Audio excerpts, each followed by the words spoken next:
Yo les potes, bienvenue dans cette nouvelle vidéo, c'est le grand retour de Nono qui est là pour cette vidéo. Salut Nono.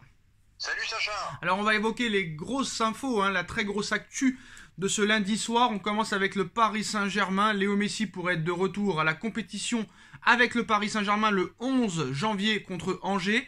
Le Paris Saint-Germain s'attend à ce que Léo Messi reprenne l'entraînement le mardi 3 janvier. Pour les autres informations, Kylian Mbappé et Neymar devraient bien être présents contre Strasbourg ce mercredi soir. Les deux veulent garder le rythme et ont la volonté de passer très vite à autre chose. Après leur échec en Coupe du Monde, Danilo Pereira a participé lui aussi à l'entraînement collectif du Paris Saint-Germain ce lundi.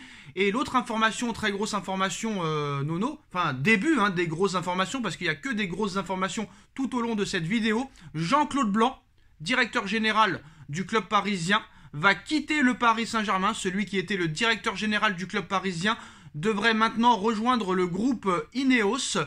Bon, en ce qui concerne le groupe, le retour de Messi, Mbappé, Neymar présent mercredi, est-ce que c'est une bonne nouvelle ou est-ce que c'est pas trop précipité? Et est-ce que le départ de Jean-Claude Blanc, Nono, qui était peut-être l'homme fort qui était dans l'ombre du Paris Saint-Germain, est-ce une mauvaise nouvelle par contre?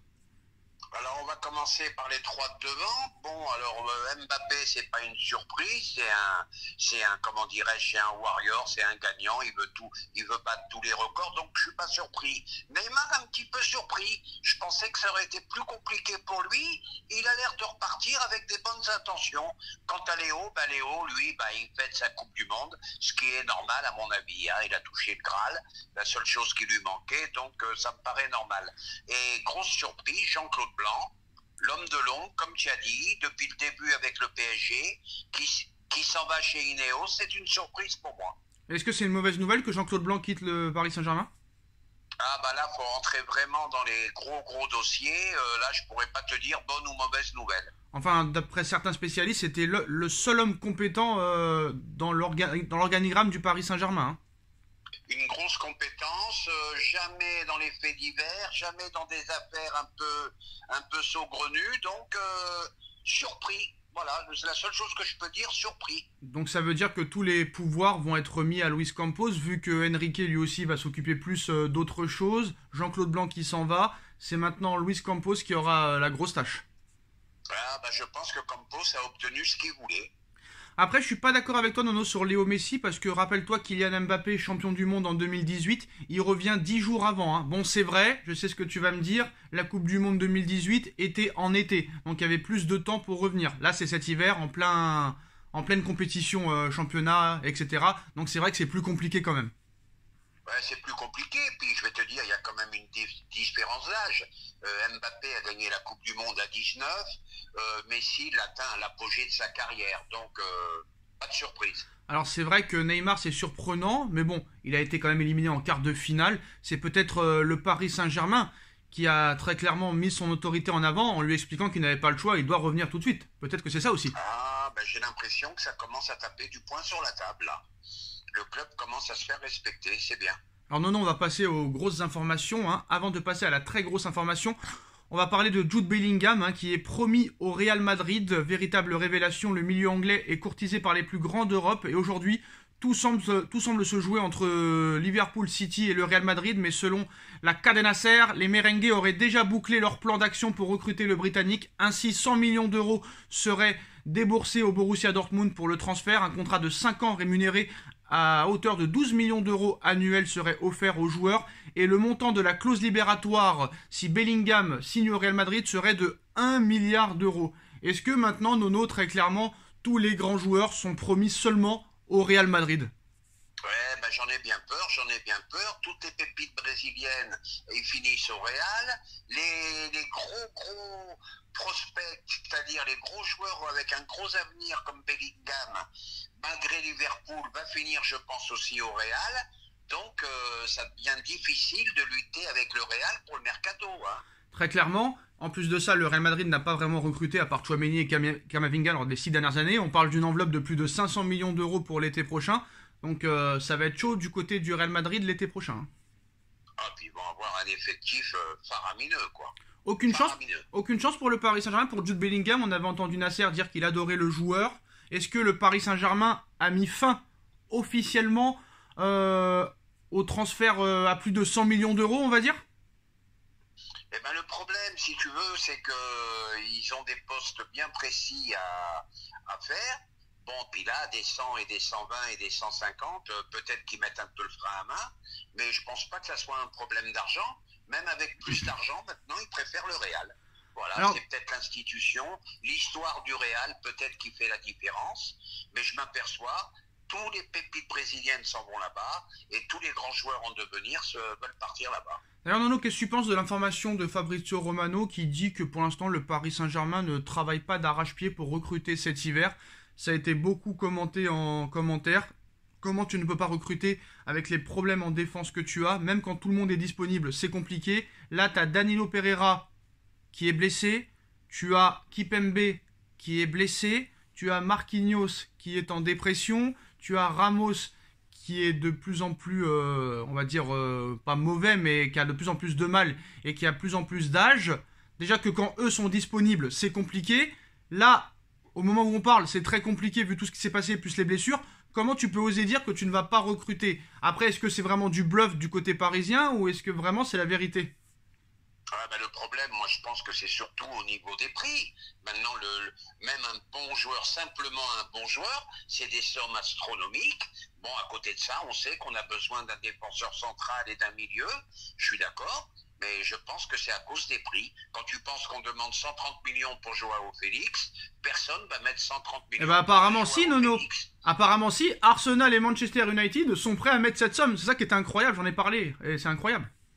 Eh ben on en reparlera, Sacha. S'ils le font en plein mercato hivernal, faudra m'expliquer alors. Et surtout qu'en plus de ça, le joueur est très mauvais depuis 1 an et demi. Hein. Ça, c'est encore ça le pire. C'est ça le pire. Voilà, parce que si Joao Félix vaut 130, comment tu veux recruter et à quel prix des grands joueurs? Ça me paraît compliqué, hein. Alors maintenant, Nono, la grosse information de la soirée. Mbappé aurait fixé 3 conditions à ses dirigeants pour accepter de rester jusqu'en 2025 et peut-être même encore plus longtemps sur la durée. Alors en Espagne, c'est reparti le feuilleton Mbappé. C'est le cas chez Marca, mais pas que, puisque d'autres médias très sérieux évoquent son nom comme potentiel renfort pour le Real Madrid. Ça n'a pas changé ces derniers jours, même si pour l'instant on avait surtout des informations concernant les plans du Real Madrid et pas ceux de Kylian Mbappé. Mais ce lundi soir, Nono, c'est Oka Dario qui nous en apprend un peu plus sur les intentions du joueur français. Même si les informations du média restent à prendre avec des pincettes, elles sont un peu inquiétantes pour le Paris Saint-Germain.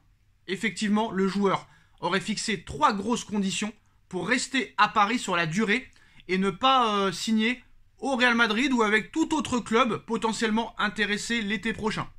La première, Nono, condition, tu me diras si ces 3 conditions sont possibles. Est-ce que ces 3 conditions sont déraisonnables? Est-ce que c'est une honte de sa part? Ou est-ce que c'est normal? Tu nous diras. La première condition, c'est bye bye Neymar. Voilà, le média explique que la première exigence de Mbappé n'est autre que le départ de Neymar. Des informations pas forcément surprenantes, puisqu'en début de saison, différents médias français très sérieux évoquaient une relation qui était brisée entre les deux hommes, en partie parce que le Brésilien était convaincu que Mbappé avait demandé son départ à ses dirigeants l'été dernier. Deuxième condition fixée par Mbappé, la signature obligatoire de Harry Kane. Le média ne s'étend pas vraiment sur le sujet, mais indique que Mbappé souhaite voir le buteur britannique débarquer à Paris l'été prochain. Et enfin, troisième condition de Mbappé, l'arrivée de Zinedine Zidane sur le banc de touche. On le sait, les deux hommes sont plutôt proches. Et l'attaquant qui s'entend pourtant très bien avec Christophe Galtier, l'actuel entraîneur du Paris Saint-Germain, a le même désir que ses dirigeants sur ce coup-là. Récemment, la légende du Real Madrid est entrée dans la shortlist du Brésil pour remplacer Tite au poste de sélectionneur de la Seleção. Nasser Al-Khelaifi et ses hommes savent donc à quoi s'en tenir. Nono, qu'est-ce que tu penses de ces 3 conditions? Et surtout de la troisième, qui explique que Mbappé voudrait absolument Zinedine Zidane, malgré que Galtier fasse du bon travail. J'ai l'impression, c'est mon avis, tu me corrigeras si je me trompe, j'ai l'impression qu'en fait, les dirigeants, mais ça on le savait déjà, mais encore plus là aujourd'hui, qu'ils ont pris Christophe Galtier parce qu'ils n'avaient pas d'autre option, qu'ils ont toujours Zidane dans le coin de la tête. Et qu'est-ce que tu penses aussi très clairement de la rumeur Zidane, entraîneur de la Seleção? On t'écoute sur les 3 conditions de Mbappé. Alors on va commencer par la presse espagnole. Bon, moi j'y crois à moitié, hein, parce qu'on sait très bien que beaucoup d'informations ont été complètement démenties. Bon, maintenant, si c'est vrai, soit le PSG se bouge et obéit à ses demandes, ou soit le PSG dit, bon, Kylian, au revoir et à bientôt, parce que ça fait quand même beaucoup de choses. Que tu veuilles le départ de Neymar, que tu ne crois plus en Neymar, ok. Que tu ne veuilles plus, que tu veuilles Zidane, alors que Galtier vient d'arriver. Je vais te dire, Galtier, il a du mal de le prendre quand il a entendu l'info. Hein. Et puis, troisièmement, je pense qu'il en demande quand même beaucoup trop. Alors, c'est vite fait. Moi, je pense, soit on lui donne carrément les clés des camions, et envoie Neymar, envoie Messi, envoie Galtier, et on accepte tous ses désirs, ou soit on le met à la vente, et on prend 200, 250 boules. Voilà. Ouais, moi je pense que ça vaut quand même plus cher. D'ailleurs, ils ont fixé le prix à 300 millions d'euros. Mais très clairement, j'ai l'impression, c'est mon avis, que même si Galtier fait une deuxième grosse partie de saison, il est sur un siège éjectable quand même, tant que Zidane sera libre. C'est mon avis. Ah, là, je suis d'accord avec toi, mais le problème, comment tu veux donner un impact à une deuxième demi-saison qui va arriver? Comment tu veux donner un impact si quand on entend de telles informations? Ça ne peut foutre que le bordel. Bon, mais comme je t'ai dit, hein, les médias espagnols, il y a à prendre et à laisser. Mais ça peut être vrai. Mais quant au départ de Neymar, on sait qu'il le veut depuis longtemps. Hein.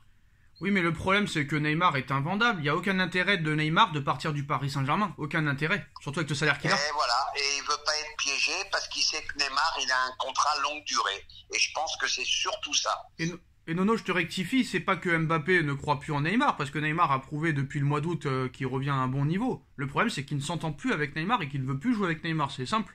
C'est juste ça. Alors, c'est le début d'un bordel annoncé, alors, tout Après, simplement. sur l'attaquant numéro 9, alors que ce soit Harry Kane ou un autre, là, il demande Harry Kane, en l'occurrence, mais c'est vrai que là c'est vrai qu'il a raison, quand même, sur le numéro 9. Je te cache pas qu'un Harry Kane ferait beaucoup de bien, hein.